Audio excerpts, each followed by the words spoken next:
Hello and welcome to another video of the explaining series. Today we're gonna look at 103 on the zoo as the last warning has shown. And yeah, today I actually have to be a bit more quiet because it's literally in the middle of the night and there are people in the rooms next to me. So I should be a bit more quiet than usual. I hope that's okay. We're gonna do this with my PB run of 103.562. If you want to vote for the next step again, go to the pinned comment in the comments. I'll pin straw poll post again, and there are actually only 2 more maps, so this is the last voting ever. Because obviously you're gonna rule 1 out, and that will be done in the week after. So only 2 more maps to be done, and the explaining series is over. And now that that is all said, let's start with the video. So at the start, you're gonna go 6 blocks out from the start. Some people also like to start at the second block right here. I myself think it's better to gain a bit more momentum, so I go 6 blocks out, a bit more than 6 blocks to be honest, but yeah, 6 blocks is about where you should be. And then at 1 second you will start jumping, and then you should see that you go through the glass at a good point. That's I mean, that was not perfect, but it was pretty good. If you do time that more perfectly, that of course makes it a bit more faster as well. Then for these strafes, when you jump on here, you're gonna use your left strafe, obviously. But for zoo, it's important. You use free strafes at the start and free strafes at the end. And these free strafes are dependent on how fast your run will be. So try to use your strafes as fast as possible. So as you can see here, I'm turning to the left as fast as I can, because that is necessary for the strafe to regenerate as fast as possible at the ending again. The second strafe is the same. I just jump there and turn instantly perfectly so that I can perfectly strafe again. And then I turn around for my back strafe again as fast as possible. And then you should pass the first checkpoint at about 5 seconds, and that makes it about perfect. Then you're gonna keep jumping here, do the jump and run like this.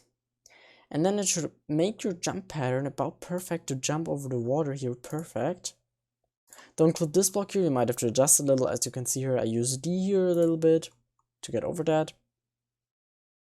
Then you can actually use this hat here and try to get a boost of it. I usually try to get a good boost of it, but if you only get this weak boost as I got here in my PB, then it's also okay. Then you have to stop jumping here for a little, but that just makes your momentum for this a little better, and you can take this a little tighter. With a good boost, you actually have to adjust your momentum a little bit, because you might clip at the end of the dispensers here, but with a weak side boost, you just do it like this. Then after, you have to adjust to not over jump at the red block here. That's important, because that obviously kills the run, and that happens a lot more than you think. Then you're gonna keep jumping here. Try to land on the edge so that you can make the quad jump to here. Then you're gonna jump to the right, and then you're gonna jump to the left again. That's how to do this in this block section at best. Then adjust a little, and then you can get a slap boost here. And then you should be able to carry your momentum through onto this thing over the water.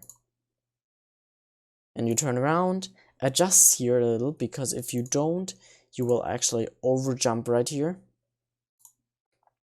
Then keep your momentum there.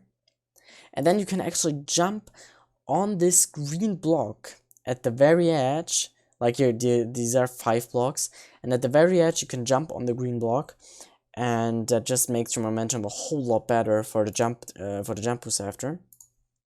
For the jump boost, I tend to let go of my sprint key a bit.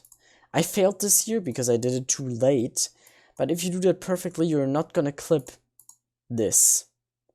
I did it too late, so I clipped it and then also clipped here again. But if you don't clip the first part, then you won't clip the second part either, and that just makes your run a little better as well.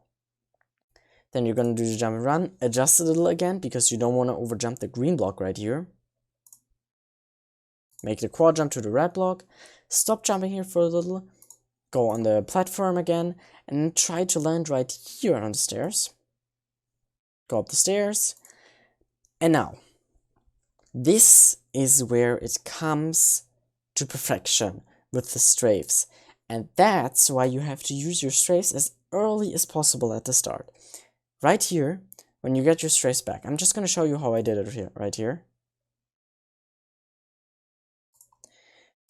And again, so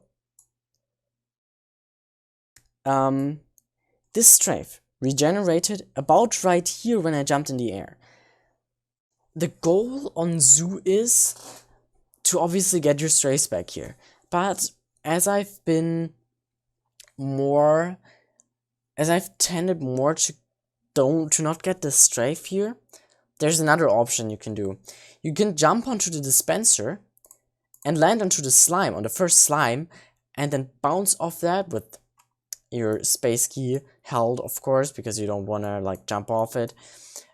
Then you can also jump off there, because that's also a fast way of doing it, and that just requires a perfect run, basically. Because if you don't have your strafe ready here, then that indicates that you are in a really, that indicates either that you are in a really good run, or that you just used your strafes insanely late at the start. So if you have it like me, that you can use your strafes right here, then do it, because that's obviously better, because you jump up here and then you get your strafe back and you instantly use it. That's obviously better than first jumping to the slime, because then you will have your strafes ready already before you use them for a couple milliseconds maybe. And that the same goes for these other two strafes. What I do here is I mostly just spam my right mouse button and just turn around and just spam the button. And what I think for Zoo is it's luck. For me, to be honest, I don't come across a real pattern. Sometimes I have a clip in my runs and I get a 0.6 or something. And then I get a perfect run and it's only a 0.8. So 1-3 can be really, really weird sometimes. But it is definitely all in a possible range. And if you just pay attention to how to use your strafes at the start and at the end, you should be able to get it. At the ending, just try to spam your right mouse button and turn to the right directions, and you will end up having, yeah, a 1-3. If it's not a mid 1-3, a mid 1-3 is kind of hard, but a high 1-3 is definitely doable.